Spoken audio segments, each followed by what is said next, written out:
council will come to order. Madam Clerk, please call the roll. Alderman LaSpada. Alderman LaSpada, okay. Alderman Hopkins. Alderman Dow. Here. Alderman Dow is here. Alderman King. Alderman King is present. Alderman King is present. Alderman Hairston. Alderman Hairston is present. Alderman Sawyer. Here. Alderman Sawyer is present. Alderman Mitchell. Alderman Harris. Here. Alderman Harris is present. Alderman Beal. Yep. Alderman Beal is present. Alderman Zalowski Garza. Present. Zalowski Garza is present. Alderman Thompson. Here. Alderman Thompson is present. Alderman Cardenas. Alderman Quinn. Here. Alderman Quinn is present. Alderman Burke. Alderman Lopez. Present. Alderman Lopez is present. Alderman Coleman. Alderman Moore. Alderman David Moore is present. Alderman Moore is present. Alderman Curtis. Aye. Alderman Curtis is present. Alderman O'Shea. Here. Alderman O'Shea is present. Alderman Taylor. Alderman Taylor. Alderman Brookins. Alderman Rodriguez. Here. Alderman Rodriguez is present. Alderman Tabarez. Alderman Tabarez is present. Alderman Scott. Present. Alderman Scott is present. Alderman Cicho Lopez. Present. Cicho Lopez is present. Alderman Maldonado. Present. Maldonado is present. Alderman Burnett. Present. Burnett is present. Alderman Irvin. Live and in living color. Alderman Irvin is present. Alderman Talaferro. Present. Alderman Talaferro is present. Alderman Raboyes. Alderman Raboyes is present. Alderman Cardona. Present. Alderman Cardona is present. Alderman Wagaspack.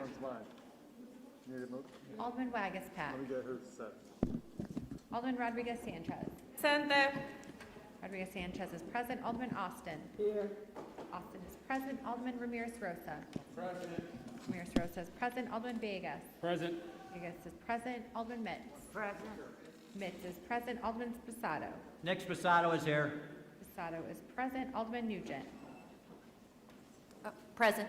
Nugent is present. Alderman Vasquez. Present. Alderman Vasquez is present. Alderman Napolitano. Present. Napolitano is present. Alderman Riley. Alderman Smith. Present. Smith is present. Alderman Tunney. Present. Tunney is present. Alderman Gardner. Gardner is present. Alderman Kappelman. Present. Kappelman is present. Alderman Martin. Present. Martin is present. Alderman Osterman. Present. Osterman is present. Alderman Haddon. Alderman Silverstein.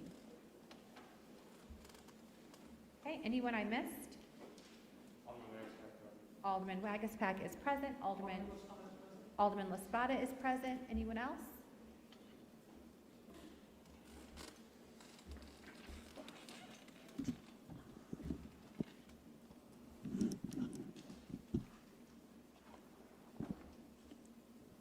There are 40 members present. We have a quorum. We will now have the Pledge of Allegiance, so please rise. I pledge allegiance.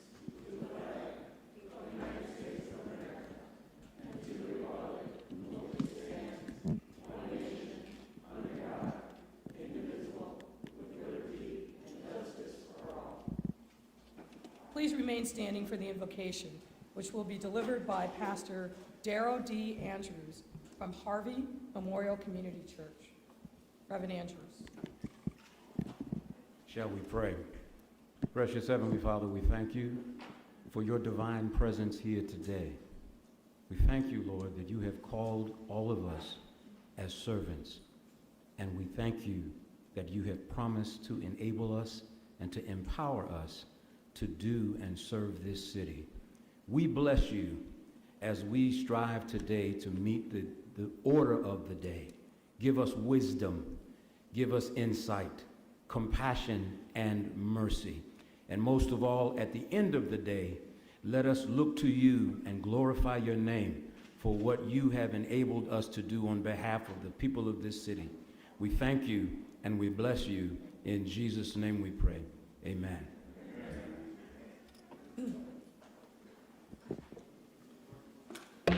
Ladies and gentlemen, please take your seats.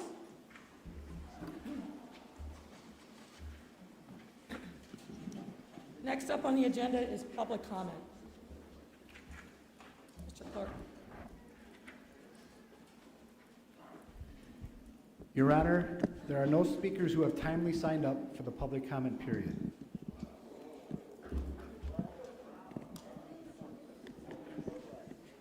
The shortest public comment period in history. There are no resolutions for today. Madam Clerk, communication.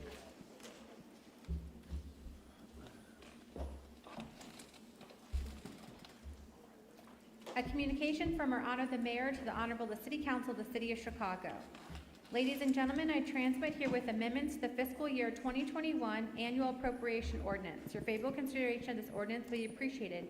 Very truly yours, Lori Lightfoot, Mayor. Referred to the Committee on Budget and Government Operations. Ladies and gentlemen, I transmit herewith the proposed 2022 budget recommendations. Your favorable consideration of this item will be appreciated. Very truly yours, Lori Lightfoot, Mayor. Referred to the Committee on Budget and Government Operations. I, City Clerk Anna Valencia, hereby inform the City Council that the following document was filed in my office.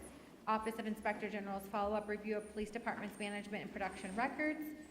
I, City Clerk Valencia, also informed the City Council that all those matters which were considered by the City Council at the regular meeting held on September 14, 2021, which were required by statute to be published in book or pamphlet form or in one or more newspapers, were published in pamphlet form on September 20th, 2021 by being printed in full text and printed pamphlet copies of the Journal of the Proceedings of the City Council of the City of Chicago.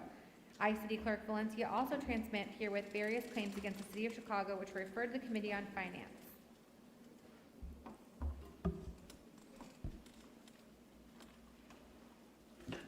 Next up on the agenda, committee reports. The Chair recognizes Committee on Ethics and Government Oversight, Chairman Smith. Thank you very much, Madam President. Madam President and members of City Council, reporting for your Committee on Ethics and Government Oversight, which met on Friday, September 17, 2021, the committee recommends approval of the following two appointments to the Selection Committee for the position of the Selection Committee of the, for the Selection Committee of the next Inspector General. One, Walter Katz, that's at A 2021-160, and two, Kara Hedrickson, A 2021-161. If there is no objection, I move passage of these two appointments together by a roll call. Madam Clerk, please call the roll.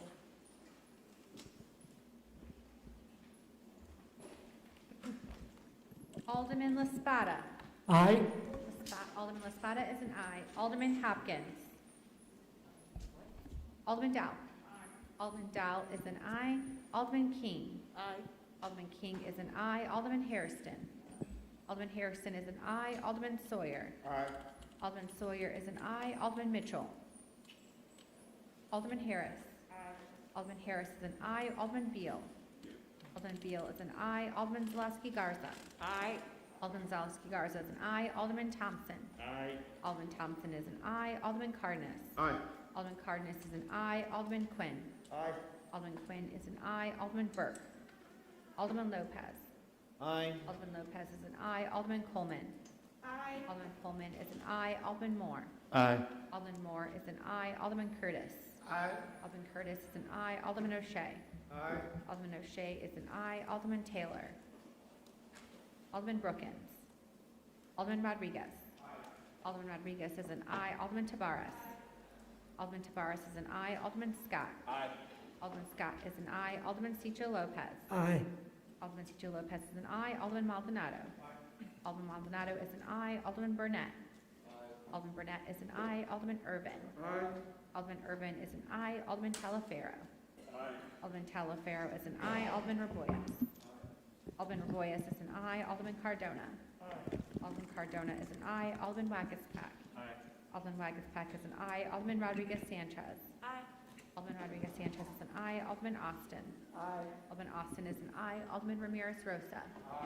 Alderman Ramirez Rosa is an aye. Alderman Villegas. Aye. Alderman Villegas is an aye. Alderman Mitz. Aye. Alderman Mitz is an aye. Alderman Spasado. Nick Spasado is an aye. Alderman Spasado is an aye. Alderman Nugent. Aye. Alderman Nugent is an aye. Alderman Vasquez. Aye. Alderman Vasquez is an aye. Alderman Napolitano. Aye. Alderman Napolitano is an aye. Alderman Riley. Alderman Smith. Aye. Alderman Smith is an aye. Alderman Tunney. Alderman Tunney is an aye. Alderman Gardner. Alderman Gardner is an aye. Alderman Kappelman. Alderman Kappelman is an aye. Alderman Martin. Alderman Martin is an aye. Alderman Osterman. Alderman Osterman is an aye. Alderman Haddon. Alderman Silverstein. Alderman Silverstein is an aye.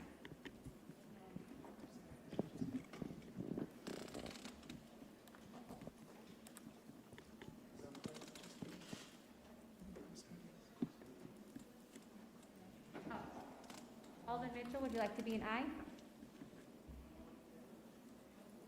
44.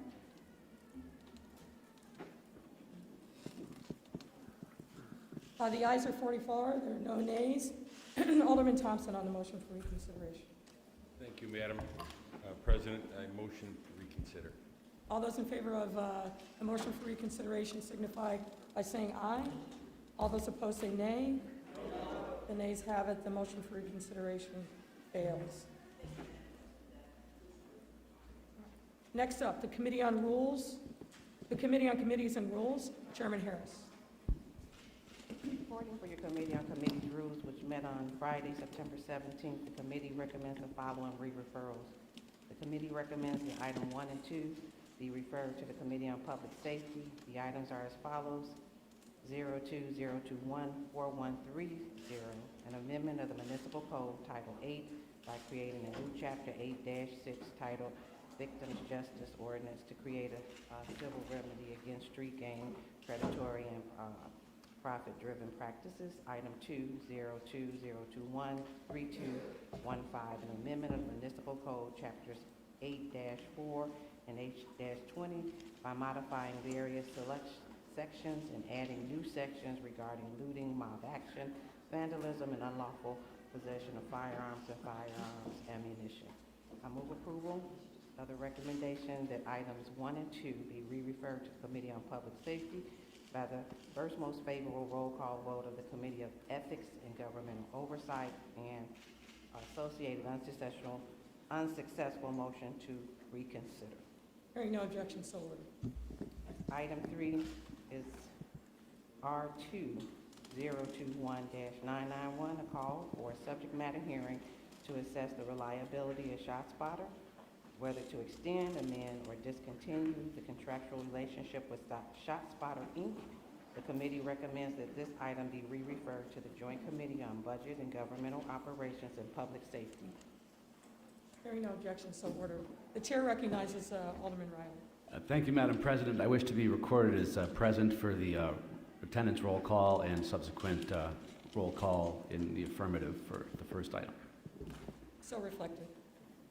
Madam President, I move approval of this recommendation by the same motion if there's no objection, and Hearing no objection, so that ordered. concludes my report.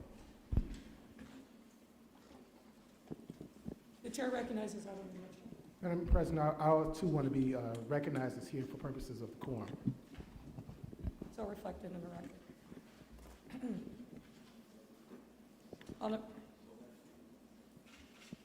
Chair recognizes Alderman Silverstein.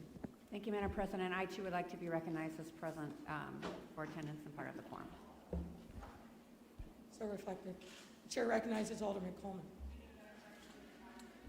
Recognized as president. Present. So reflected. Any others who joined us in process that would like to be recognized? Okay. Next up on the agenda, the agreed calendar. Chairman Harris. I received from the clerk, Andrea and Valencia, a total of 69 items proposed for the agreed calendar, consisting of congratulatory, commemorative, and tributary resolutions from the following aldermen: Alderman Harris, Alderman Lopez, Alderman Raboris, Alderman Villegas. I recommend that these items pass the items of the agreed calendar and the omnibus. Hearing no objection, so ordered. Next up, new business. Madam Clerk.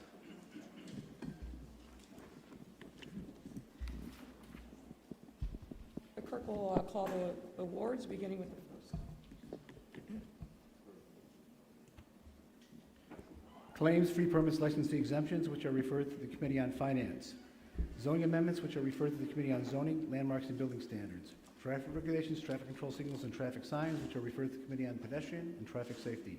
grants of privilege on and over the public way, which are referred to the Committee on Transportation and Public Way, an exemption from physical barrier requirement for commercial driveway alley access for parking facilities, which are referred to the Committee on Transportation and Public Way. Alderman Dowell has a proposed resolution for the time fixed for the public hearing on the executive budget for the year 2022, which is referred to the Committee on the Budget and Government Operations.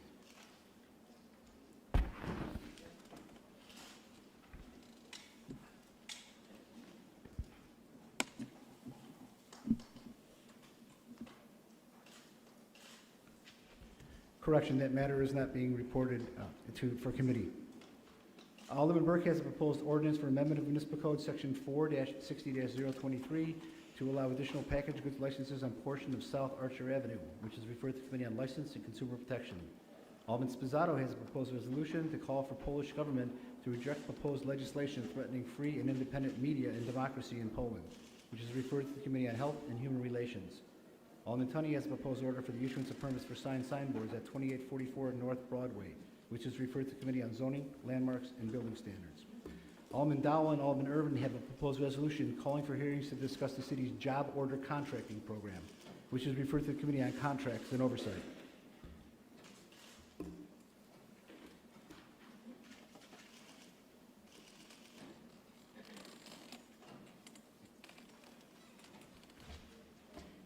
And Alderman Sawyer has a proposed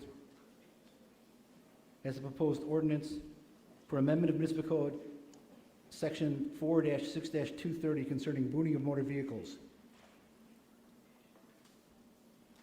Alderman, which committee would you like this matter referred to? This matter is referred to the Committee on Transportation and Public Way. Your Honor, that concludes the aldermanic introductions. Thank you, sir.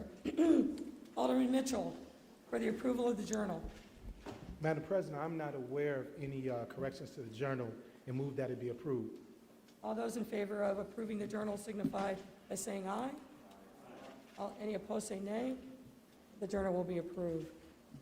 Next up, unfinished business. Alderman Mitchell. Madam President, I'm aware of one item of unfinished business that was noticed pursuant to Rule 41.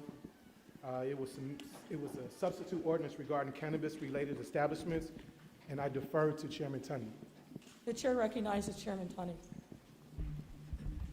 Thank you, Madam Mayor. I have one item that I noticed up pursuant to Rule 41, a substitute ordinance amending Municipal Code Chapters 17-3, 17-7, 17-9, and 17-14 regarding cannabis-related establishments, which was deferred and published and appears in the Journal of Proceedings of September 14, 2021 as SO 2021-3249. If anyone wishes to speak on the audience, we did give you a hard copy in the desk. Anyone wants to speak on the item? Otherwise, I'll move past this by a roll call vote. Madam Clerk, please call the roll. Pardon me. The chair recognizes Alderman Lopez, and then the chair recognizes Alderman Moore. Apparently, Alderman Lopez defers.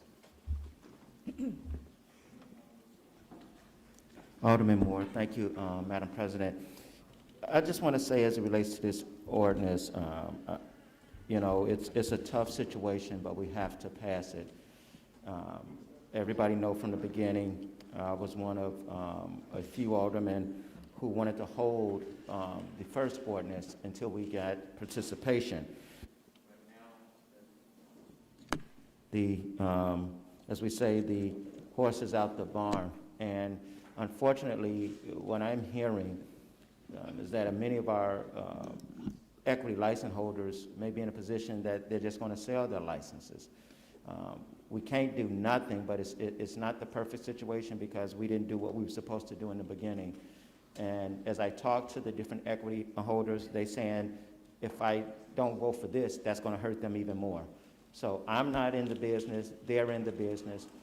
I have to do what's best for them, so I stand in support of this ordinance today, and so that hopefully we can move forward and somebody can get something out of it that's some of the equity holders can get something, the minority equity holders can get something out of it. So thank you, Madam President. I stand in support of this ordinance. Thank you, Alderman Moore.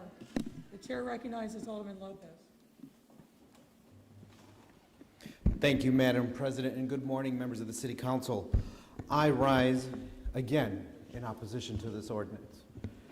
I rise in opposition because I know that while we are yet again trying to correct the mistakes of Springfield, this will not help those individuals who we are truly trying to make whole because of the laws of the past.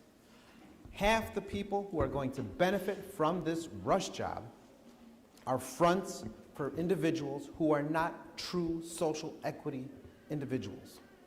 They are manipulating and gaming this system and preying on our sympathies to get this done now, knowing full well that they are going to profit on a system that was designed to help lift those most impacted by marijuana laws. This is wrong. We can slow down. We can do this right. We almost did it right several months ago when many of us were in this room for 12 hours in one day trying to make sure that we corrected the mistakes last time when Springfield said they had gotten it right. And what we have seen in the months since is that they've admitted that they got it wrong. Mistakes keep happening, and they will continue to happen until someone finally steps up and says, hold on a minute. Let's get this right. Let's do right by those most impacted. I ask my fellow members not to fall for the emotional argument that we're somehow going to hurt people by delaying to do this right. The hurt will come by doing this wrongly, by failing to, in this moment, to pass the ordinance that encapsulates all the concerns that people have, all the people in industry that they have. There are some that are working to make this better even now, but we're not talking about what that effort is. We're rushing on this piece. And I asked my members if you will not hold it, then to vote this down. Thank you, Madam President. The chair recognizes Alderman Beal. Thank you, Madam President. I wasn't going to speak on this, but I just feel compelled to, because once again, the sky is falling. The sky was falling the very first time cannabis was brought before us, saying that we needed to do something, that this was good, social equity. People of color are going to participate in this program. It's great. Here we are again. It was great for our community. And here we are almost 3 years later, and not one person of color is involved in this program. The industry wrote this ordinance. The industry helped pass this ordinance. The industry does not want people of color part of this program. We know that. When are we going to continue to stop going along to get along? When are we going to stand up and truly fight for our communities? The people of color have been hurt historically by the war on drugs. And here we are again saying the sky's falling, we need to hurry up and pass this so social equity people can get a piece of the pie. And half of these people are fronts, the other half gonna sell their license. When are we gonna stop, y'all? When are we gonna truly stand up for our communities? When are we gonna when are we gonna just stop saying, you know what? Let me just hurry up and do this because, and move on to the next thing. Ladies and gentlemen, this body is charged every single day to do what's right by our community. Not do what's right just to go along to get along. Our people are not getting any parts of this industry. Not one. And nobody's saying a word. Only a few people voted against the original ordinance. We were in the room next door. Everybody was running in saying, we need to vote for this, y'all need to vote for this. And I pleaded for you all not to vote for this. And here we are today, saying the sky is falling once again. Social equity is the savior. This ordinance is the next savior for our community. And we're not going to get another dime out of this ordinance. I'm just asking you all to go ahead and vote for it, but I guarantee you the results are going to be the same. Nothing's going to change. Our people are not going to get a piece of it. And one day, you all are going to get tired of just being tired. Thank you, Madam President. Thank you, Alderman. The chair recognizes Alderman Irvin. Thank you, Madam President. That's interesting. The sky really isn't falling, but it is raining. And it's raining $100 bills. And some of us will not have the opportunity to partake in those proceeds. However, when I was in appraisal school, the instructor said something. He said, it is what it is. And what it is that we had an opportunity, yes, to deal with this 2.5 years ago. We as a body decided not to do that way at that time. The state has enabled legislation. It is what it is. The changes that have been made to the ordinance at the request of many of the social equity applicants themselves. Again, it is what it is. And the interesting part, we say that half are fronts. That means that half are not. And I don't think it's incumbent upon us to hold up those that are legitimate. And if they are fronts, that process will be taken care of through another body. But for us, as far as the city is concerned, opening up the downtown area to social equity applicants, I believe is something that is important.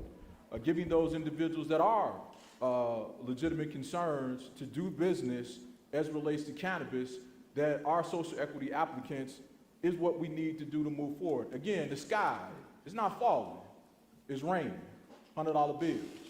And our folks still have not had an opportunity to participate in the largesse of that particular economy. So again, I would think it would be important upon us, as far as the social equity applicants are concerned, to allow them the opportunity to operate in the areas where we know are the most lucrative. I want to thank Alderman Riley for his work in the working group on this, as we talked about the exclusion zone, as we broke it down a little more so that it does create the opportunity for businesses to come down, these new licensees to come down, get involved and participate. And so hopefully that they can catch some of those $100 bills. Thank you. Thank you, Alderman. The chair recognizes Alderman Citro Lopez.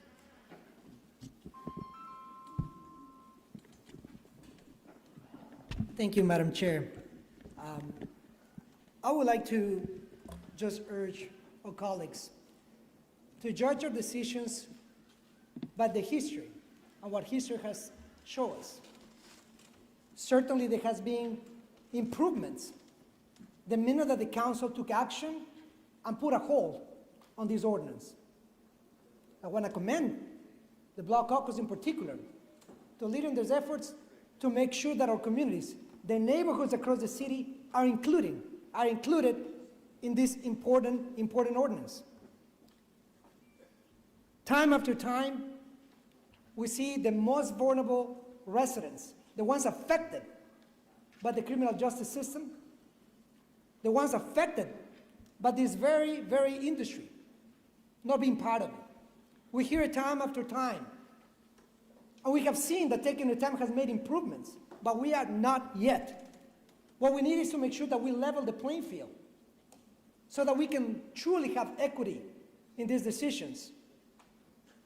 I think that the alternative, the status quo, is clear. 524 homicides this year, 2,344 shootings, and this just last weekend, 56 people being shot, 9 fatal. When is it going to be enough for us as a council to advocate for those applicants, those equity applicants that are truly bringing our young people, all people in our communities, to be part of these decisions? I urge this floor to work in Springfield, to take our time to make sure that equity applicants have a shot at this important opportunity that will yield revenue and opportunities for our neighborhoods. This is about leveling the playing field. We know that when we take our time and we act as legislators, we can make better decisions.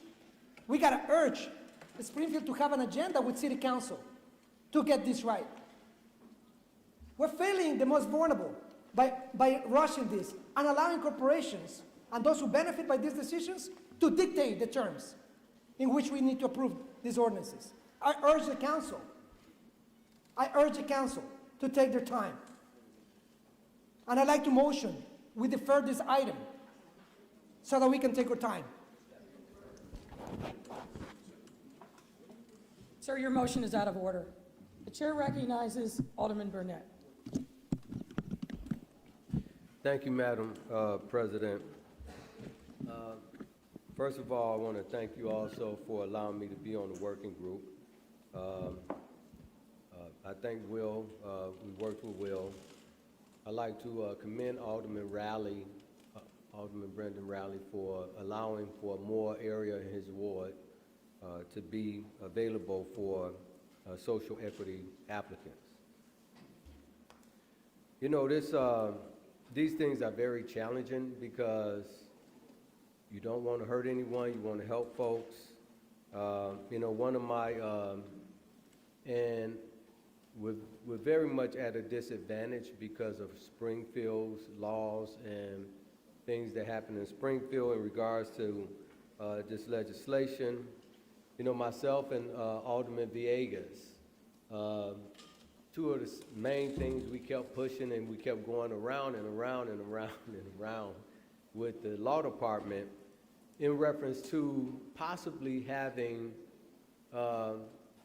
social equity in perpetuity. You know, the concern was that if someone gets one of these, win one of these licenses, that they have to keep, even if they sold it, that they have to keep a social equity component of it.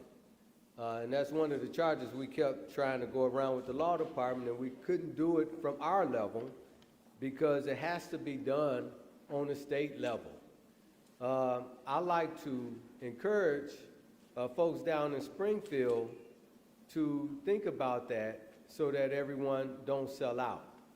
One of the challenges with all of these marijuana dispensaries is that, one, it's challenging to borrow money to open up a facility because the federal government, banks won't loan you money because the federal government still don't recognize it, right? So some of these guys can't even put their money in the bank. So they have to try to get folks with money, to help them out in order to deal with these facilities. And also the other challenge for them is that they have to, before they can even open up, similar to our liquor establishments, before they can even open up, they have to spend money and build a place out and do all of these things before they can even get approved in Springfield. So they literally have to spend millions of dollars before they can even get the license 100%. Even though they got granted a license, before they can even get it, they have to do all of these things. So it costs them a lot of money. They got to get it built out, get it approved, all of those things. So, you know, a lot of the social equity applicants, I think, didn't know it was going to cost as much as it's going to cost. Definitely, they are looking for partners, and they're trying to get partners, and they're trying to do what they can to keep a piece of it. I just pray and I hope that they keep a piece of it and that they find some other minority investors to invest with them. But it's not as easy as folks think it is. You know, after we vote on this, tomorrow it's not going to happen right away. Folks still going to be scrambling around, and some of them going to find themselves in a position where they may not even be able to do it because it's a large undertaking. So I just hope that, you know, those of us who know people with money, in particular minority folks with money, if we can encourage them to invest in some of these things and partner. I met a guy, I saw a guy Friday, and he was telling me he got a couple of licenses, and he's trying to build a group together. So I connected him with a couple of people, African Americans that I knew that had some money to try to invest with him, because it's not an easy undertaking. and we got to recognize this, but at the same time, it's going to take them a lot of time to be able to do this thing. And we need to allow them the time to start getting it together. They have to take that first step. And if we hold this up, we may not even give them an opportunity to recognize what they can and they can't do. I hope that they all don't sell out. I hope that they will keep a piece of these establishments so that there can be some wealth building in our community and some continuous wealth building. We're handcuffed at our level of what we can do because everything really happens from the state level. I commend them in Springfield for making all of these licenses available, but they need to put something in there that says it has to be social equity in perpetuity. As I said on one of the hearings, some of the marijuana dispensaries that open up in my ward, I encourage them to do some creative things to get some minority partners, right? Whether they let the guy, they lease from a black guy and he gets a percentage of the profits from the lease or whatever the case may be, and then guess what happened? Even the white guys are selling their places. Even the white dispensaries have sold their places, then all bets are off. So we really need to see something else, but I think that we don't need, I know that we don't need to stop at this point. We need to continue, and we need to continue to try to figure out other ways of helping these folks to be able to sustain themselves in this business.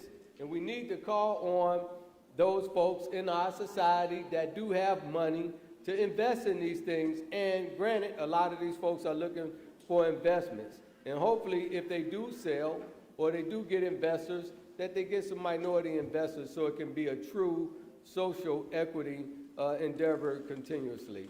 So I want to thank you, Mayor, and I want to thank Will and all of the people in that section of your office who have been diligently working on this thing and trying to figure out all of the things that we ask in order to make this thing fair, but we cannot not do anything. We need to do something to give these guys an opportunity to be able to position themselves in order to open up these dispensaries across the city. And hopefully we pray that they have continuous social equity from here on out. Thank you very much. Thank you, Alderman Burnett. The chair recognizes Alderwoman King. Thank you, Madam President. I too feel compelled to speak out on this today. I didn't plan to, but you know, after hearing from several of my colleagues, I just feel compelled. You know, we had the chance to do this right years ago. Me and a number of my colleagues, especially on the Black Caucus, compelled this administration, compelled Springfield to hold off on this and to really get this right. We didn't heed that message, and that's why we're here today talking about it again with the same type of rhetoric, you know, that if we don't do this now, you know, our communities aren't going to be able to see the benefits from this, even though they basically were the ones that, you know, during the war on drugs got locked up for all of this. You know, we had lobbyists coming, telling us we've got to do this now for all of the reasons, the barn's out the door, the same things. And in Springfield, I will say that the bill somewhat addressed social equity, but still didn't address economic equity. I said it was akin to saying that you can pass go, but can't collect 200. Springfield and the city still have the opportunity to get this right, and it's not about holding anybody hostage, because we could do it in a day, we could do it overnight. It's really just about changing a few things. In the city, we can change what it means to be a social equity applicant so that there aren't these, you know, fronts and people flipping right away.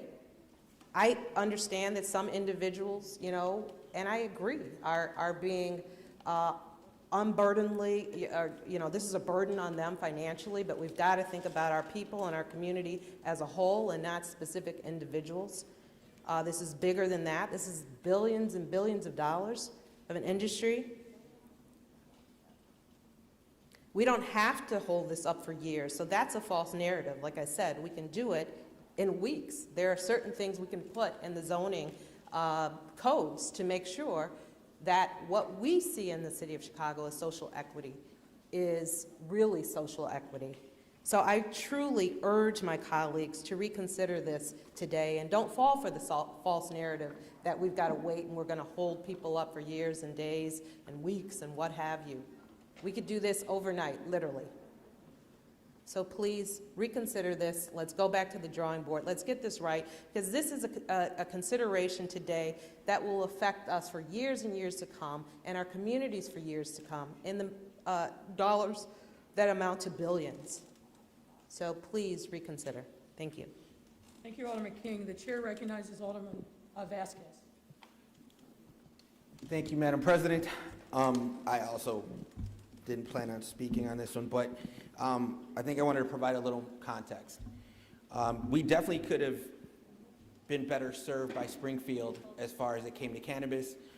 We could have decriminalized and made it to the point where anyone who was selling cannabis would not be held and could actually start their own businesses, but that is not the route Springfield chose to take. They chose to go for legalization, which by nature limits the ability of people who are able to sell cannabis. That does ultimately leave it to only folks who have enough capital to actually start a business would be able to move. So when it comes to people applying for the licenses, when it comes to those, whether they be social equity or not, they do have to have the amount of capital to provide for product, to provide for security, to be able to find a place to move forward on, and that restricts the amount of people that we're talking about who have been impacted by the war on drugs. It leaves it to only people who can afford to actually set up businesses, and that became a problem. When we talked about legalization on January 1st, there was to be a disparity study to show the disparity amongst those who said they were social equity and those that weren't, and those who didn't even apply for social equity, to show where we would be at. Regretfully, that did not occur. So yeah, Springfield could definitely do a lot to address this. I think some of the problem we see now is those who are social equity applicants, who are clearly speaking to people, want to be able to start their businesses. And what we have here in this ordinance is a compromise, because a lot of the social equity owners wanted more access to be able to set up shop. But there are a lot of members of this council who wanted to prohibit it because they were concerned about what neighborhoods they would be in and what kind of vices associated with cannabis. So yeah, we talk about being able to open up businesses and being able to open up cannabis for social equity while also restricting them from the ability to do so by not providing places where they can go. So when we talk about those who would sell their licenses, it's because the process is not moving forward. And if they have to wait because they don't have the amount of capital that wealthy white owners would have, they have to ultimately sell those licenses to be able to move forward, because they're just holding it and they don't have the money to actually withstand the whole process and zoning to get it passed. So it is a difficult conversation to have. I understand why our members have different views upon it, but if you're really about more cannabis being set up, show it when it comes to people coming to apply in your actual wards, because that's not what's occurring. So I would ask for our members to think about that and to really move us forward. I would ask Springfield to move potentially towards decriminalization, but definitely to open it up so more people who don't have the capital up front, who aren't wealthy to start off with, can actually move forward and start the kind of wealth we want for our black and brown communities. Because doing this just with social equity applicants who can afford to apply and move in the process doesn't cut it. Thank you so much. Thank you, Alderman Vasquez. The chair recognizes Alderman Riley. Thank you, Madam President. I wasn't planning on speaking today either, but after the comments made by Alderman Urban and Alderman Burnett, I wanted to first compliment them for, I think, accurately framing what we're dealing with here today. I think everyone agrees that there are inherent flaws in the state law when it comes to social equity. As we debated this issue in committee and in work groups, no one disputed that fact. But unfortunately, the remedy is not here. The remedy is in Springfield. And this issue that's been brought up during debate today about the sky is falling, no member of the city council is pushing that narrative. And last I checked, neither is the administration, neither is the mayor. I'm hearing that narrative from, ironically, the social equity applicants that I've been starting to meet with who are eager to open up stores in and around downtown Chicago. They have been waiting and waiting and waiting. And as Alderman Burnett mentioned, these licenses are very, very expensive. And every month that goes by costs these folks lots of money. And so, is this a perfect ordinance? No. Are we in the process of drafting the 10 Commandments and chiseling this into stone? No. We can always come back and revisit this ordinance and make tweaks as necessary. But there is a group of people out there who cannot wait any longer. I've heard from them myself. I think many of you have too. Ironically, it's the social equity applicants. And so I would say, if we want to really remedy the concern that I think we all agree exists about minority applicants winning these licenses and then quickly flipping them for a profit, and then you lose the equity in that license, well, that's a Springfield solution that we should seek. And yes, we don't have our own direct vote in the state legislature, but each of us have multiple state representatives and state senators who represent our respective wards. And this would be the time to leverage those relationships, especially as they're heading into the fall veto session. There is a way to fix this, but the way you fix it is not by further holding up social equity applicants who have been patiently waiting to try and get into this market. And ironically, by casting a symbolic vote against this ordinance because you don't like what happened in Springfield, a few folks benefit from that. The incumbent cannabis companies that are currently open today, they benefit from that delay. Every month that goes by, there's more money in their pocket and one less dollar in the pocket of a social equity applicant. Another group benefits, the suburbs.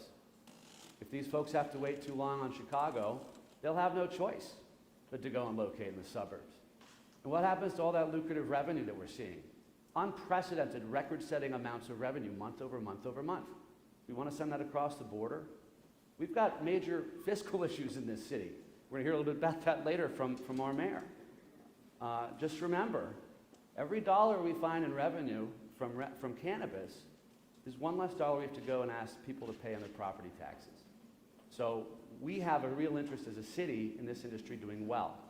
And thank God this next raft of folks coming into the industry are social equity applicants. I want them to have the same prime locations the incumbents have today. And I'd like them to be all over downtown. I want them all to do really, really well and pay their taxes. And so I think this is a responsible compromise. The mayor and I have had differing opinions on what the exclusion zone should look like. I think this is a fair, good faith compromise. And I'm committed to working with all of you to make future changes to this ordinance and others when it comes to cannabis in Chicago. And I believe that we do need to make some more changes to the state law in Springfield, not just related to social equity, but also things like consumption on premise licenses. Our goal here is to make millions of dollars in revenue off of tourists that come to Chicago and while they're here, purchase cannabis products. Yet today, it's virtually impossible for these tourists to consume it legally in the state of Illinois. Can't smoke it in a hotel, can't smoke it in the park. We're going to do this stuff. So we got to figure out some more of this too, because I think there's a lot of revenue upside here for Chicago. Denver should not be the cannabis tourism capital of the world. Chicago should be. We're a far more exciting city. I love Denver, but we have a lot more to do here. We're in the middle of the country, literally. We should capitalize on this. So please, let's not hold up our social equity applicants any longer. We can always make changes as we go, but they are desperate to get into this industry based on the queue of meetings that I've had, and I know Alderman Burnett's been having. These folks really want to be here. Let's get them to work, and let's get that revenue moving. Thank you, Madam President. Thank you, Alderman Riley. The chair recognizes Alderwoman Sedlowski Garza. Thank you so much, Madam President. I too, I want to echo everything that Chairman Riley just said, but I also need to say that myself, Clerk Valencia, Chairman Scott, all sit on the R3 board. And as of today, right now, for 2021, we have made sure that board consists of many people of color, many different races, ethnicities, ex-offenders, as of today, right now, as we speak, $35 million in revenue in tax sales has gone back to communities of color for violence prevention and programs that, in communities that have been affected by the war on drugs. So holding this thing up is really gonna affect this program, and we need more of that money to go back to our communities. We sit there and we make sure, City Council, there's 3 of us on this board that make sure that it goes back to the right communities that need that money for violence prevention. And all of us can agree that we need way more than $35 million to do that. So I am in support of getting this through today, because there's a lot more money that needs to be made and put into programs that can help us. So please consider a yes vote. Thank you, Alderman Garza. The chair recognizes Alderman Cardenas. Thank you, Madam President. I'm in agreement, obviously, with my colleagues. And I always enjoy Jason Irvin getting to the nuts and bolts of, what this is about. It is what it is. It was done in Springfield. I don't think it was great legislation, to be honest with you. I know they said they're proud of it. You can't be proud of the stuff they put down here and think this is great. We're doing the most we can with this stuff, but I think the compromises between the B3s and the C1s, we're in the middle of redistricting. So it's going to be incumbent upon each one of us to do our own land use planning internally and carve out what you think is right for your community and see how folks are going to participate and all that stuff. But it's a zoning issue. I do have my issues with CBA, which is, I think we're already using CBA. I think it's got to come back to communities and more of a zoning decision that all of us can make. But at the end of the day, we can't stop. We got to move the city forward, and it's incumbent upon us to make those decisions. But it doesn't mean you stop. It doesn't mean we stop. I don't stop. I've started looking at land use and looking at different areas that I think I want changed. Our community wants changed. And that's what we're doing right now. I encourage you to do the same thing. Should it be a C district? Should it be a C2? Should it be those? That's on you. So I think we can do both things. We can pass this today and then get working on land use in each of the wards. Look at what's being looked in your map redistricting and see if the exclusion zones, for example, in 42 and also second ward and third and fourth are all down in the loop, or 27. Are there going to be any changes, significant changes that makes you think differently? That's what the thinking cap is all about. But I wouldn't get scared on this stuff. I mean, obviously, we should have been done better in Springfield, but that's another debate. Thank you, Madam President. Thank you, Alderman Cardenas. Any other member of the body who wishes to speak on this matter? Alderman Moore? Just for clarification, Madam President, the substitute was just passed out. Did anything change in this? Nothing changed, so we still just C1? Because I thought I heard something different from Alderman Cardenas. No. I'm looking at Alderman Tunney. Do you want to address that issue?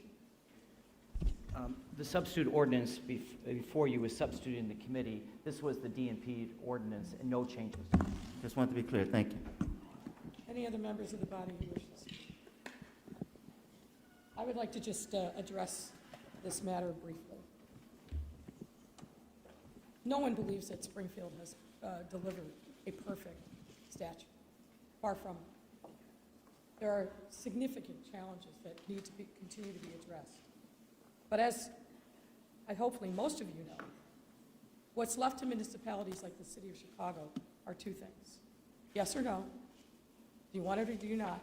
And if you do, you can address it through zoning.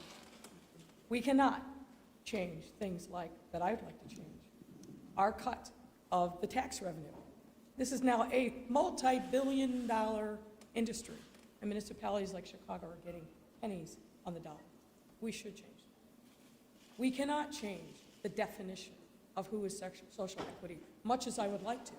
I have great concerns and frankly take great offense for the way in which that definition has been defined, that if you simply hire folks at a lower threshold and get to 50% of your workforce, even though the equity is owned by somebody else, magically you're social equity. That's wrong, and that definition should absolutely be changed. But the place to do that is not the floor of the city council. It's in the halls of Springfield, at the General Assembly. That's where pre-legislative sessions ago, before some of us were even in office, that's where this should have started. And then following year, and the following year. But what we have right now, as some have alluded to, the guys, and they are almost uniformly all guys, who are already in business for medical marijuana, were given a year head start that's now turned into almost a 3-year head start. And the question of people of color, well, I don't know where folks are looking, but the people who have been knocking on my door, who've been talking to me, are uniformly people of color. And Alderman Burnett is right. This is a very expensive business to get into, which is why I will keep pushing, hopefully joined by members of the City Council, to allow the City of Chicago to open up a cooperative so we can let people buy in to the business, get expertise at a lower cost than what is out there now. But people of color absolutely are social equity applicants and do stand to benefit. But they won't benefit if we delay, because the way that the state legislation is written is you have to identify your spot as part of your license and application. And so if we wait, as Alderman Riley, I think, has aptly said, there are people who benefit. It's none of the people that look like me. It's the incumbents and it's the suburbs, because people will go to a place where they can actually do business. And this is a larger issue for this body that I know we have to continually wrestle with. If we make it impossible for people to do business in the city of Chicago, they are going to move. Alderman Curtis knows this. Alderman Quinn knows this. The folks who are on the borders. If we have business, doing business in the city of Chicago so onerous by laws, taxes, and other things, they're going to move across the border to the suburbs, as unfortunately they're doing with way too many instances. So the time is now. And the frauds, there's always frauds in everything it does. There's always somebody who's trying to work the angles. But that's why, if you know of one, tell it to the state regulators, because they've got to go through a rigorous licensing process to be finally certified to open up these businesses. But our role is yes or no. We voted yes.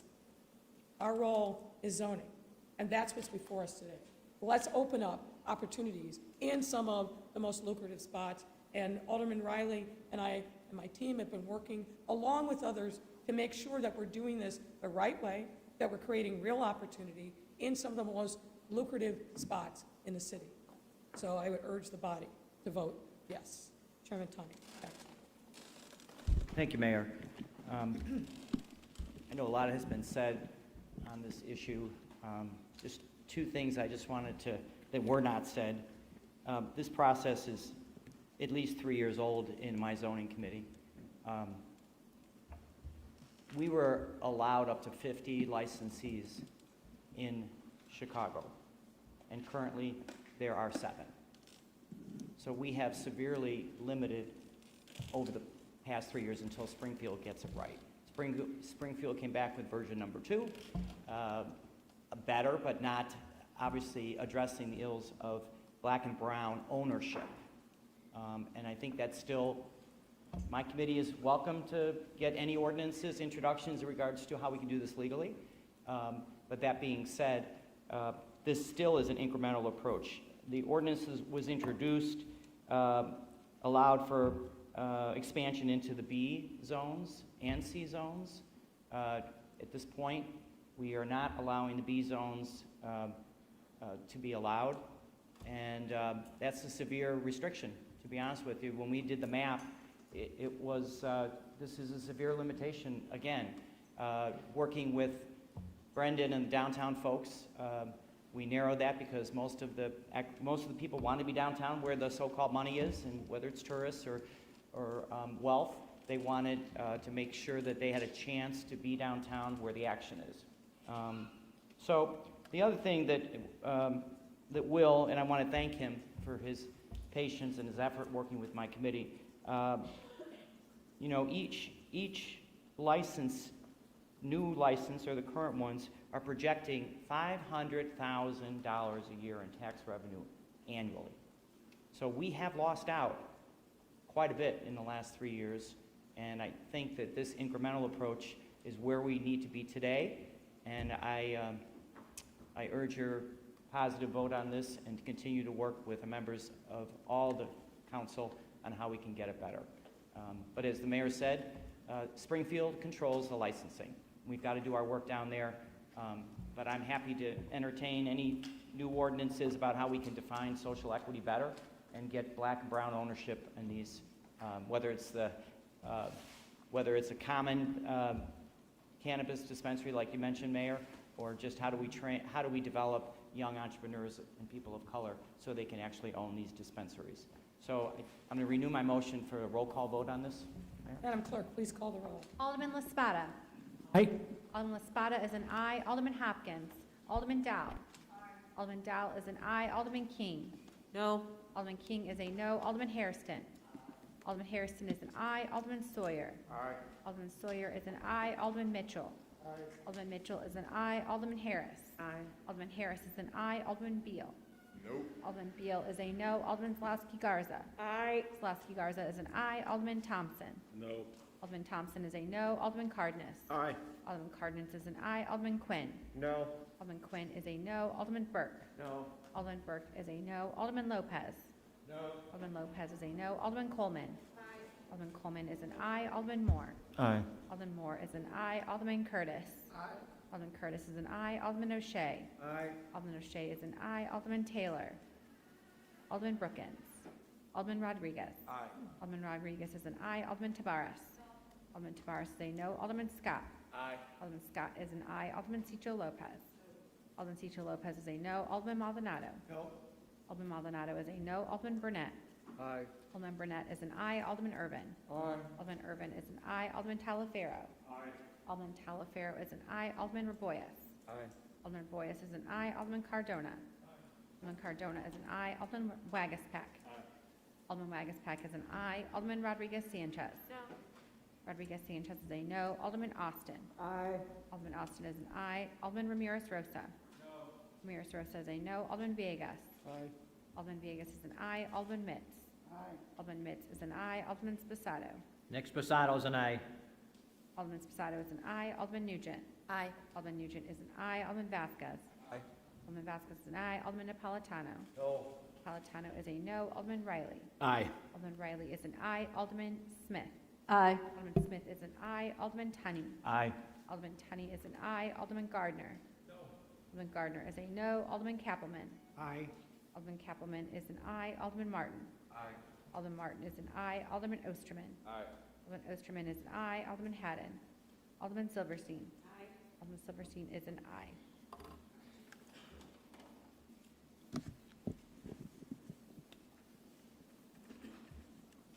The ayes are 33, the nays are 13. The matter passes. Alderman Mitchell on the motion for reconsideration. Madam President, motion to reconsider the vote. All those in favor of the motion for reconsideration signify by saying aye. All those opposed say nay. The motion for reconsideration fails. Chairman Tunney, back to you. Madam Mayor, that concludes my report. Alderman Mitchell, is there any other unfinished business? Madam President, I'm not aware of any other unfinished business. Next up, miscellaneous business. Alderman Mitchell. Madam President, I'm not aware of any miscellaneous business. The date and time of the next meeting? I've handed up an ordinance to the clerk setting the date and time of the next meeting. Madam Clerk, please read the ordinance. Be it ordained by the City Council of the City of Chicago, Section 1, that the next regular meeting of the City Council of the City of Chicago shall be held on Thursday, October 14, 2021, beginning at 10 a.m. in the City Council chamber on the second floor in City Hall, 121 North LaSalle Street, Chicago, Illinois. If prior to then there is a determination that an in-person meeting is not practical or prudent due to COVID-19 in accordance with Section 7E of the Open Meetings Act, the next regular meeting of the City Council may be conducted by a video conference in accordance with applicable law. Any such determination will be posted on the City Clerk's website, along with amended meeting agenda indicating the meeting will be conducted by video conference by 10 a.m. on Tuesday, October 12, 2021. This ordinance shall be in effect and be enforced from here and after its passage. Hearing no objections, so ordered. The chair recognizes Alderman Burke. Madam President, I ask the clerk reflect me as being present for the meeting. I came in late. So reflected, sir. Alderman Mitchell, the omnibus. Madam President, I move that the matters in the omnibus be passed by the affirmative vote of the members present for the roll call to determine quorum. Hearing no objections, so ordered. Alderman Thompson on the motion for reconsideration. Thank you, Madam. I move that we reconsider the last vote. All those in favor of the motion for reconsideration signify by saying aye. All those opposed say nay. The nays have it. The motion for reconsideration fails. The chair recognizes Alderman Dow. Thank you, Madam President. I move to suspend the rules for the delivery of the mayor's budget address and consideration of an associated resolution following the budget address. I see that the copies of your remarks, Madam Chair, are being handed out to the council. Hearing no objection, the rules will be suspended to allow for the budget address at this regular city council meeting. I want to welcome Madam Treasurer. I want to welcome the First Lady.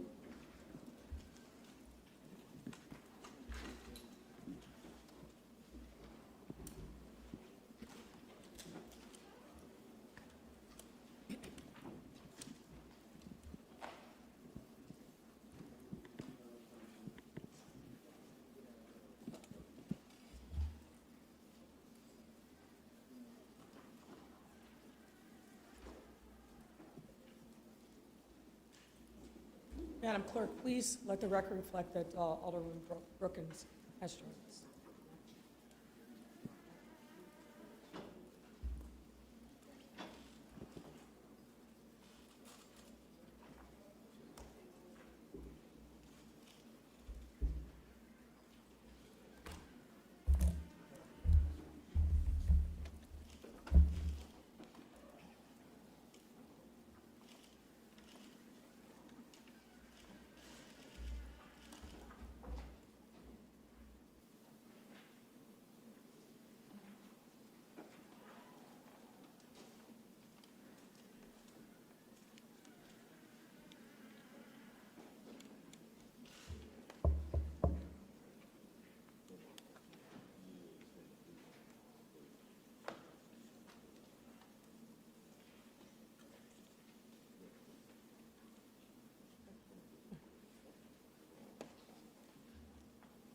There are many truths about the city that I know.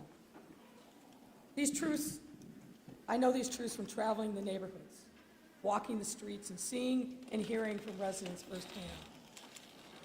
Whether on the north side in neighborhoods like Belmont Cragen or Portage Park, or the lower southeast side in Hegwich or East Chicago, the west side in East or West Garfield Park, Austin, North Lawndale, downtown in the Loop or Streeterville, or on the southwest side in Pilsen or Little Village, in neighborhoods on the south side spanning from Hyde Park to Woodlawn to South Shore to Roseland, Inglewood, and so many neighborhoods in between. I know that our people, Chicagoans, are tough and resilient. Chicagoans are proud of who they are, their families, and their heritage. Whether that history began here in this city or our country, or some distant land. And no one should ever doubt our grit and determination. I also know that in this particular time, there are also other inescapable truths. Our people are hurting and in need of continued support and healing. A recent survey found 27% of Chicago adults lost health care during the pandemic. 33% of employed adults had reduced hours or lost pay. 28% of Chicagoans experienced food insecurity during the pandemic, and that percentage for Black and brown adults was far, far worse. And 17% of adult Chicagoans reported experiencing severe psychological distress during the pandemic, with significant numbers of adults feeling isolated, nervous, and hopeless. Yes, this most recent chapter of our Chicago history has been brutal, marked by too many stories of hardship, pain, and even death. Ushered in by the insidious reach of a global pandemic, first of its kind in 100 years, which brought with it a pandemic-sized economic meltdown, civic unrest, and unacceptable levels of violence. But we must be honest and recognize that the fault lines revealed during the pandemic were actually decades in the making, born of persistent, intentional acts dating back to the earliest days of our union and compounded and refined over time. Life expectancy gaps of 15 years or more between black and white people in this city did not happen by chance. Lack of access to high-quality, affordable health care, which spawned the underlying medical vulnerabilities exposed and exploited during the pandemic, was not an accident of history. Lack of opportunity in jobs and education is not the fault of those victimized, and certainly not the natural order of things. Similarly, gender-based violence that has escalated to epidemic proportions in these last few years are the result of us turning away from that cold reality that violence at home spills into the streets as traumatized and victimized children of today can be tomorrow's violent adults. Rampant, unchecked opioid and heroin use that leaves some area of our city looking like a scene from The Walking Dead, don't tell me that that just rose up organically. There's a long list, which is origins and roots traceable to systemic racism, failure to invest in people and places, and none of this has happened by accident. They are two sides of the same coin and designed and forged to benefit some off the backs of others. This is intentional and must be changed. The costs have been and continue to be unacceptably high. The pre-pandemic murmurs of anger and frustration, of pain and suffering that have trapped too many in despair and denied generations the ability to realize their God-given potential. Those murmurs, my friends, are now a loud chorus, a chorus that demands our attention. Yes, that chorus sometimes sounds discordant notes, but in the yearning for something different, something better, those uplifted voices are also singing a sweet song of hope about the future and what is possible if we listen to the will of the people. A consistent refrain that I have heard is that we must be equally intentional in righting these historic wrongs. First and foremost, we must be intentional on behalf of our children. We must show up for our children from cradle to graduation so that they are set up for success in their lives' journeys, regardless of the circumstances into which they are born. We must be intentional on the side of our vulnerable residents, seniors, the homeless, the addicted, the jobless. As we have enough riches in this city to extend a hand to our brothers and sisters, our neighbors who need us. We must also be intentionally on the side of our working families. The daily struggle of so many need not be a given. It's a trap that saps people of their ability to lift their heads high, to feel like their work has actual value. Saying that we believe in the dignity of work is meaningless if that work cannot sustain a life. And it is in that environment, and a work environment that is patently unfair to the workers. We must do more for our working families, and we must keep working intentionally and persistently to eradicate poverty and create economic opportunities for people to sustain a good life and pass on wealth to the next generation. Ladies and gentlemen of the City Council, in this historic moment where we stand on the precipice of our new normal, the destiny that we will create for ourselves and future generations, we must commit ourselves to being intentional. but in a very different way than the past. Our new intentionality must include forging a new pact with each other and the people we serve. As leaders, we must commit to a new set of truths, starting with the truth that equity and inclusion must be at the center of all of our work. And that in our post-pandemic recovery, no one, not anyone, can be left behind. But in order for these truths to be self-evident, to become an intrinsic part of our destiny, so that we can make real our new declaration of truth and liberation, we must find common ground. We must be united in our path forward. Unity, an obvious point, but often difficult to achieve, particularly in these times. Scripture provides valuable lessons and solutions. The Old Testament tells us that Moses gathered the Israelites together before they finally reached the Promised Land after a 40-year set of grueling trials. Their struggles seem not unlike what we have endured over these last 18 months: hunger, plagues, and death. Moses told the assembled masses that they were doomed to repeat this harrowing test until a new generation arose, one that was united through their faith in God and shared belief that they could attain the Promised Land. Should they remain united in their faith, as Moses said, they would be blessed in a multitude of ways. Should they falter in their faith, however, they would be doomed to repeat the plagues, the famines, and the suffering of their forefathers. Moses knew that while his people were weary, they were ready to reach their end of days and step into the light of the Promised Land, a reality not unlike the one that we are living in right now. We have no Moses, but we do have each other. And we have the lessons of history from those biblical times to the present. Our people need us. And importantly, we have an obligation to them, to ourselves, and to future generations to seize with gusto the opportunities that this moment presents, to learn the lessons of history and not to repeat the mistakes of the past. But we must do it together.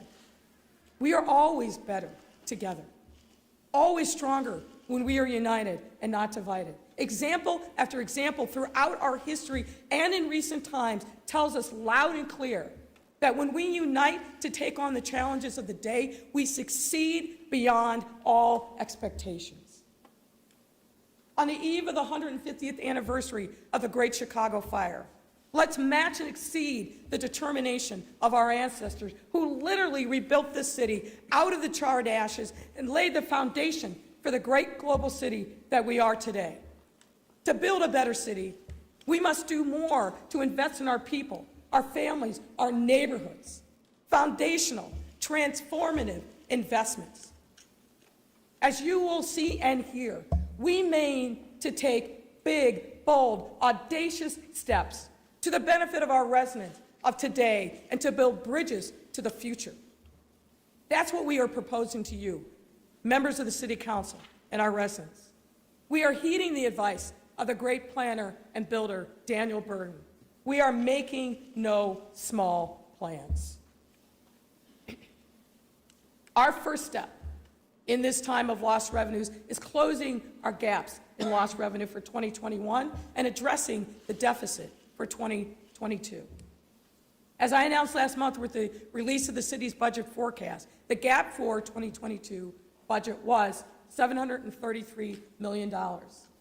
Since then, we have been working to close this gap in a way that brings our city forward to fully recover.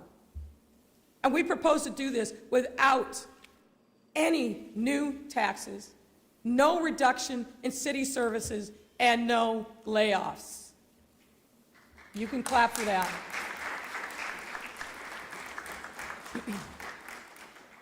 And the foundation for this good news was set with the hard but necessary choices of last year's budget.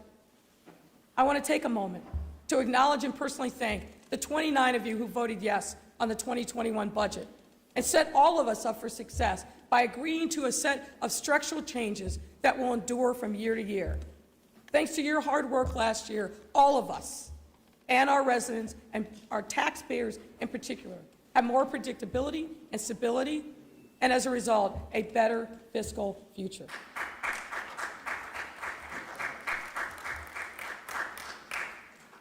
And what is the state of our economy?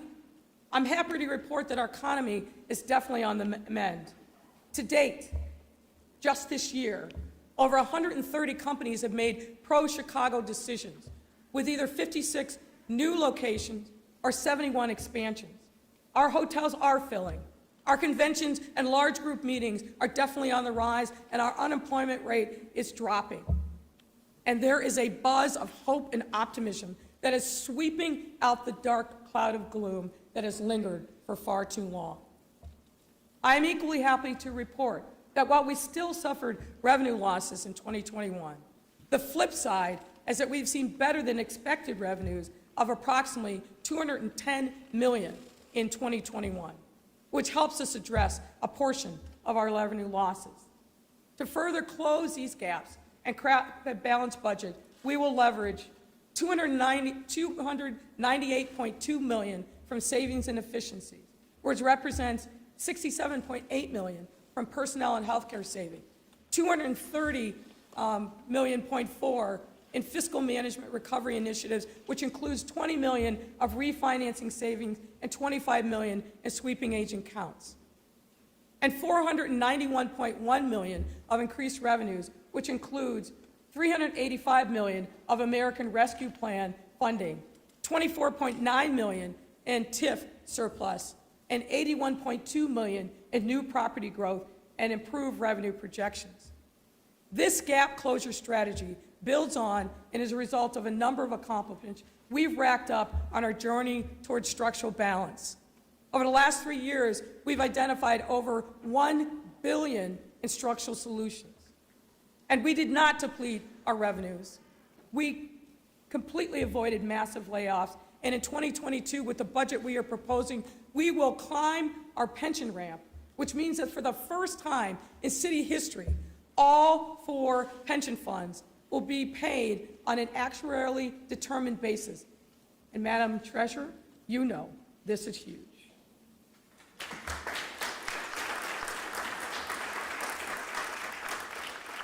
And also in 2022, we will be climbing yet another ramp, the scoop and toss ramp.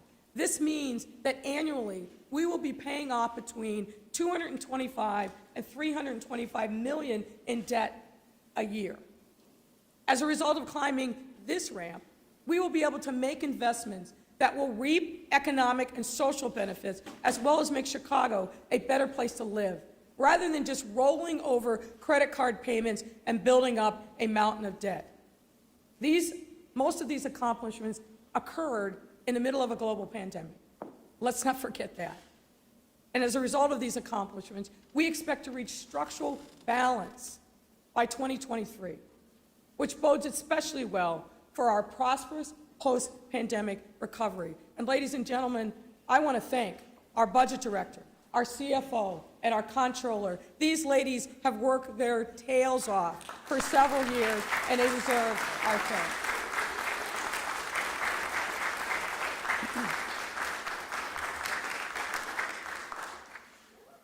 Now let's get to the good part.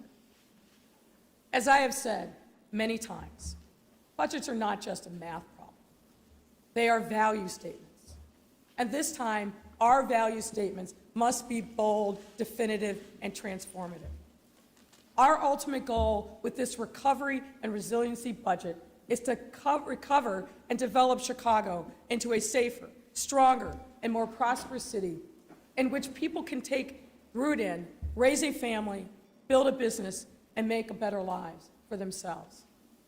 And we will know we've accomplished this ultimate goal when we've created Chicago where all of our communities feel safe and protected from violence, including the gang-related and often retaliatory violence we are experiencing in our streets, and the gender-based violence that we see in our homes across the city, where less young people are out of school or out of work, and more are connected to opportunity and the ability to make and build a sustainable life, where residents have increased access to education, affordable housing, a stable and good-paying job, high-quality health care, food security, and mental health supports they need to heal from individual and collective trauma. And where vacant lots have been transformed into spaces for leisure, living, and commerce. To get to this particular promised land, this budget proposes the specific uses for the $1.9 billion in American Rescue Plan funding and an additional $660 million in enhancements to the Chicago Works capital plan to develop and deepen investments, create a new series of ones, and to build out the infrastructure we need to maintain ourselves for generations to come. In other words, we must think about these investments as a commitment to our immediate and most urgent needs while building bridges to the future that is just over the horizon. Details about each of these investments can be found in the budget book, but I want to highlight a few in particular. Let's talk about community safety.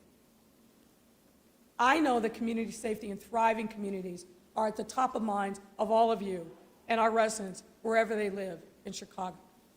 That's why this budget proposes over $400 million in investments across various initiatives to not only enhance community safety, but bolster our City, Our Safety, the comprehensive violence reduction plan we released back in October 2020. These very specific community safety investments include $45 million for community and safety initiatives, including violence intervention programming and supports for community groups, $20 million for youth intervention programs like the SCAN program, which provides wraparound supports and case management for justice-involved youth, $10 million for a youth deflection and diversion program, and the expansion of the officer wellness program for the Chicago Police Department so our incredibly hardworking police officers have the resources they need to recover and heal from the stress and trauma they also experience every day. Too often, when we talk about community violence, we forget the victims. We know of them, but they are more than just crime statistics. Their lives are deeply impacted by the violence, and once it comes to their doorstep, it lives on in some form forever. This is particularly true of child victims, like 4-year-old Michael Moultrie Jr., known by his family as MJ. We must recommit ourselves to better protecting our residents from violence, particularly our children. Let's say their names and never forget that their lives, no matter how brief, had meaning and purpose because they are all God's children and they are all loved. Victims and witnesses will benefit from a number of investments that we are making, including mental health, housing, and other programming. But this year, we propose a first-of-its-kind dedicated investment for victim support of $10 million.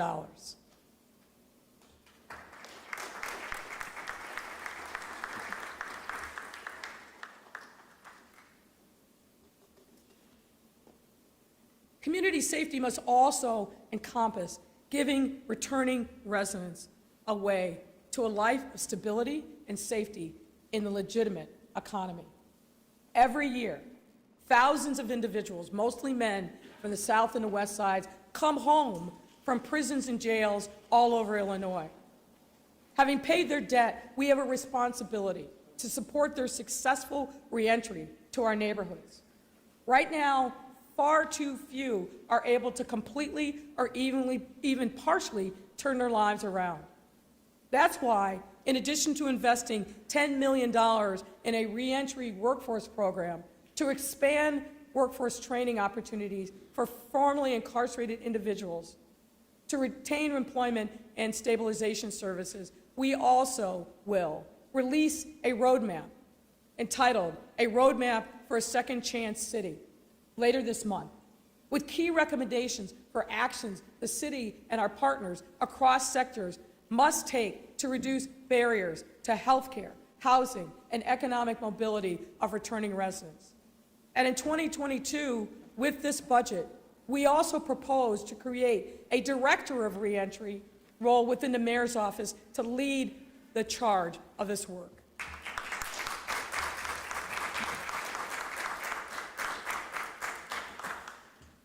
We cannot talk about the violence happening in our communities and on our streets without also addressing the scourge of gender-based violence. Gender-based violence is a public health crisis, and it is at its core a component to our violence reduction plan and anti-poverty agenda. It's a reason that this budget also proposes $35 million in new and existing investments to provide assistance to those experiencing gender-based violence, including emergency funds, legal assistance, mental health resources, and other coordination services. Community safety, of course, extends beyond violence prevention efforts. Deep and lasting community safety also depends on the mental health and well-being of our communities. Access to quality, affordable mental health care is vital to residents' ability to recover from this pandemic. This is why we made historic investments in the 2020 and 2021 budgets, tripling that of 2019's. And for fiscal year 2022, we propose to add another $52 million to those investments.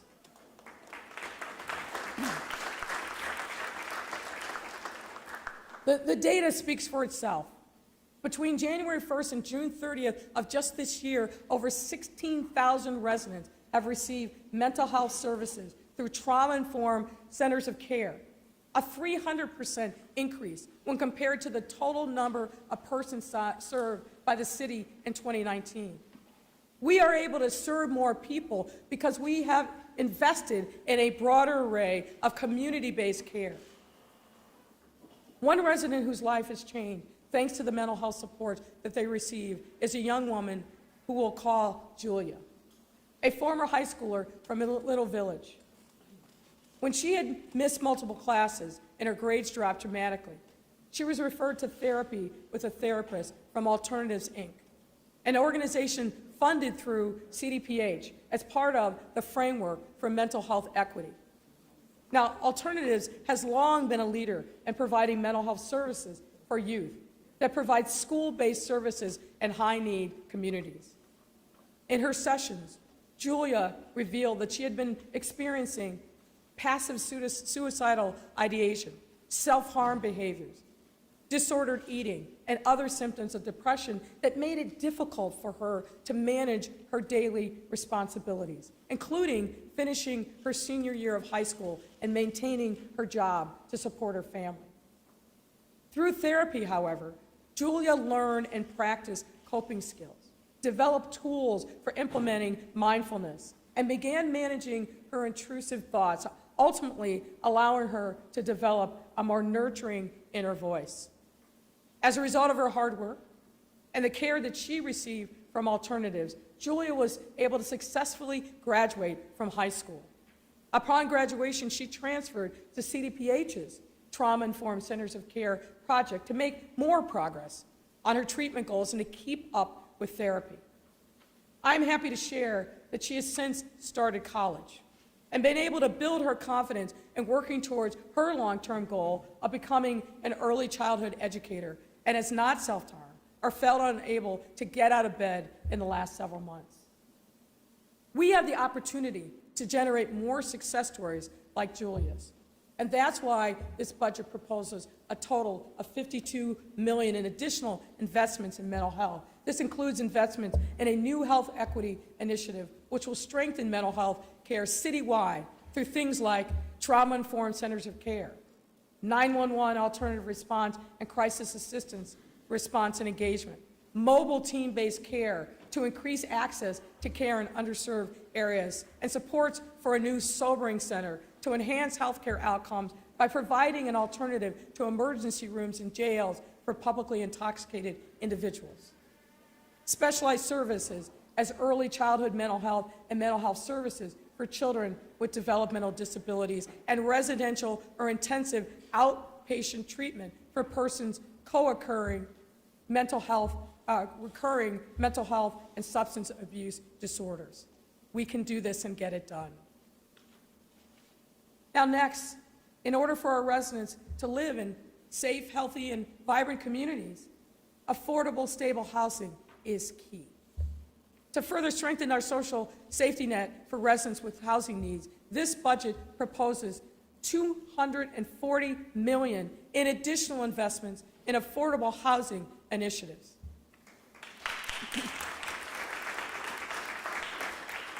And I want to thank Commissioner Navarro of Housing and Commissioner Cox, who have both been working tirelessly, along with Tracy Scott, the CEO of CHA, to make sure that we are moving forward to shrink our affordable housing gap. This investment is intended to create more affordable units. Finding a safe and affordable place to call home and raise a family shouldn't have to be an elusive pipe dream. However, it is for far too many of our residents. The lack of affordable housing, as well as the inability of our residents to afford safe, high-quality housing, are symptoms of systemic inequity. This investment will address this need in a variety of ways, most importantly by creating and upgrading more than 4,000 affordable housing units for residents to raise their families and build their lives in. An emphasis on families. Anyone who's been along this journey knows there are too few opportunities for family units so that families can stay in their long-term neighborhoods. We have to keep working to reverse that trend and make sure that there's no exodus of families from the city of Chicago, and we mean to do just that. In addition, this investment also includes $30 million to support existing homeowners to stay in their homes in transitioning neighborhoods and to restore blighted properties, $11 million to provide direct home buyer assistance and expand opportunities for home ownership through land preparation, $75 million for affordable housing developers to create mixed-use developments, and $60 million to address home hazards such as lead-based paint. Many of the investments that we propose are about building on the future, but we know that people need help right now. So part of this proposed budget, we seek authorization from the City Council to spend $71 million in targeted financial and legal assistance for underserved residents such as undocumented residents, domestic workers, and small community-based nonprofits providing safety net services. And notably, we also propose creating a first-of-its-kind pilot in Chicago of a monthly cash assistance program for hard-hit, low-income households in need of additional stability, as well as expand legal assistance programs through the Legal Protection Fund and Community Justice Initiative. And let me pause for a moment. This cash benefit plan for our residents, if approved, will be the largest in the history of the United States.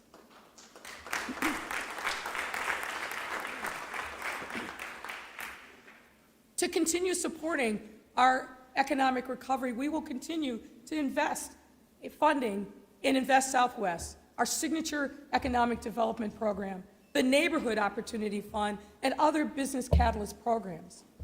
For Invest Southwest specifically, we have seen over $300 million in public sector investments, our and your money, and a complementary set of over $400 million from the private and philanthropic sectors.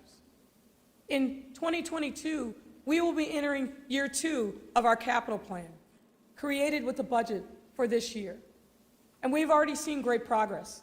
Recently, CDOT celebrated an important milestone, having repaved 100 miles of roads as part of their work with the capital plan. And as of this summer, this is one of my favorites, 4,563 trees have been planted. And we were able to cut the ribbon to the completed Irving Park Road Bridge and Underbridge project, which completes the 312 River Run and links Clerk, California, and Horner Parks.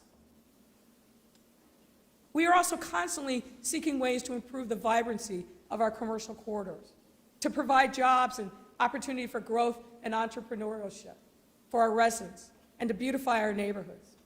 To build on these efforts, we will invest a total of $166 million in new and existing community development efforts. This includes $66 million for acquisition rehab to assist in identifying and restoring troubled or abandoned homes and spur community investments. You can clap for that, Emma.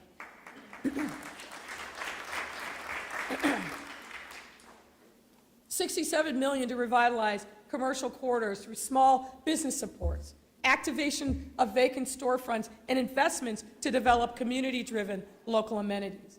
$87 million to turn vacant lots into opportunities. This will also streamline the environmental review of all 10,000 city-owned vacant lots and put 4,000 of them into active use, including cleaning up, transferring ownership of 3,000 lots to local residents, and preparing another 1,000 to be developed as affordable homes.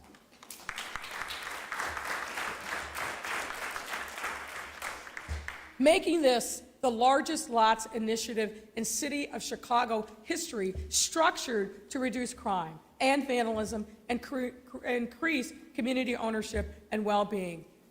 We talk about vacant lots a lot, and now we're going to do more to make that changes a reality.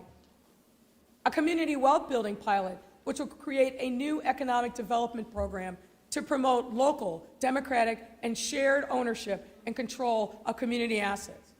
Pilot investments in shared equity models such as worker cooperatives, housing cooperatives, and community land trusts, giving historically disinvested in communities more accessible and sustainable pathways to build wealth in their communities. And our equitable transit-oriented development, we continue on. This will advance local housing and economic recovery goals by supporting community-driven development near transit for healthy, walkable, affordable, and accessible communities. And thanks again to all the advocates who have helped us on this journey. In addition to these investments that I've laid out, we have to have a safe and affordable, I think we're in the wrong one. We have to have a safe and affordable place to call home. Our residents need to have access to good, paying, and sustainable jobs. That's my mistake, not yours. As a result, I am proud to report that this budget will create and support over 40,000 new jobs, with over 30,000 jobs marked off as potential employment opportunities for our young people. Importantly,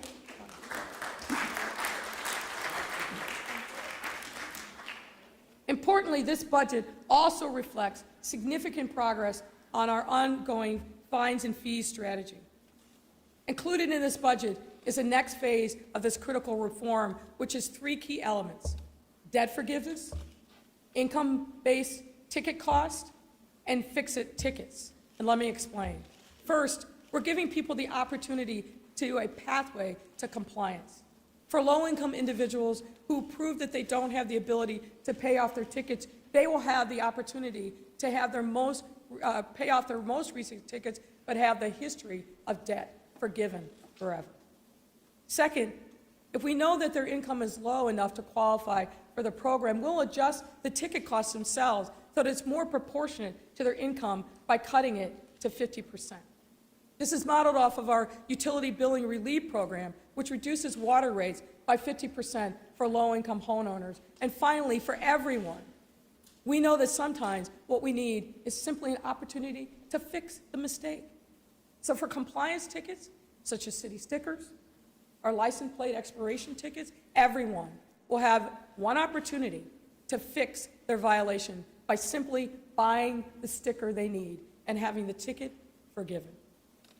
These reforms were developed as part of Chicago's work with cities and counties for fine and fee justice, with the help of the Fines and Fees Justice Center, with the help of our clerk, city clerk, Anna Valencia, and the Fines and Fees Collaborative, and I am grateful for their support on this effort.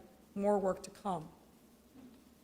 Now, we're all aware that the pandemic took a particularly devastating toll on our arts and culture industry.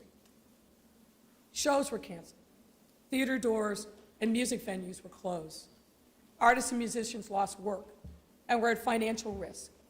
And the arts and culture community was compelled to adapt new ways of making and sharing their work. Revitalizing our arts and culture scene is essential. It's essential to our ability to recover from this pandemic on both an economic and a social level.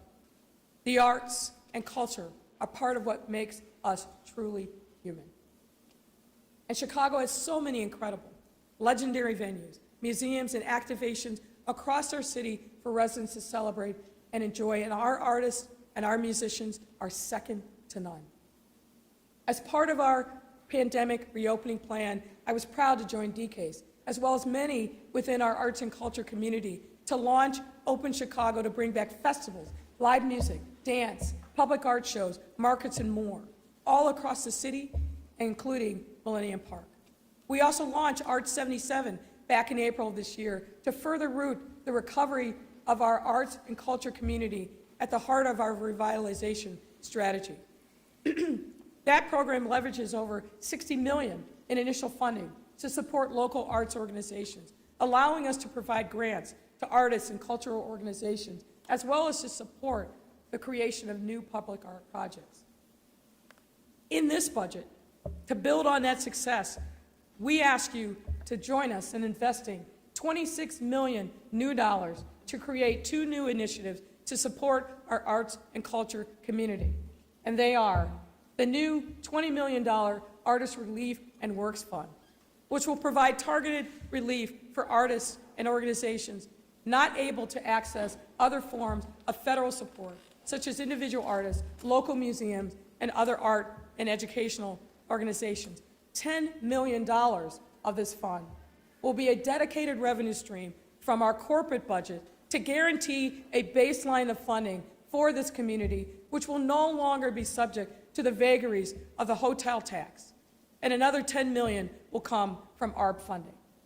And $6 million in Together We Heal placemaking grants, which will support projects that utilize community engagement to produce cultural projects, including community-led public art installations, historical walking tours, neighborhood and educational websites, pop-up galleries, and so much more.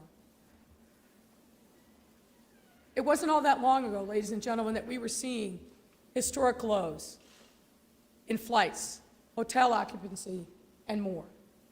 Since then, tourism and many of our other industries are bouncing back stronger, and in some instances better than pre-pandemic times, but there's more to come. But let me talk about the good news. While we have a long way to go, as of July of 2021, our hotel occupancy rate was averaging 57.5%, with many weekends sold out. Over the course of this year, O'Hare and Midway saw an incredible increase in combined flights, which has dwarfed other airports at times, including JFK and LaGuardia in New York City. And our beloved convention center, McCormick Place,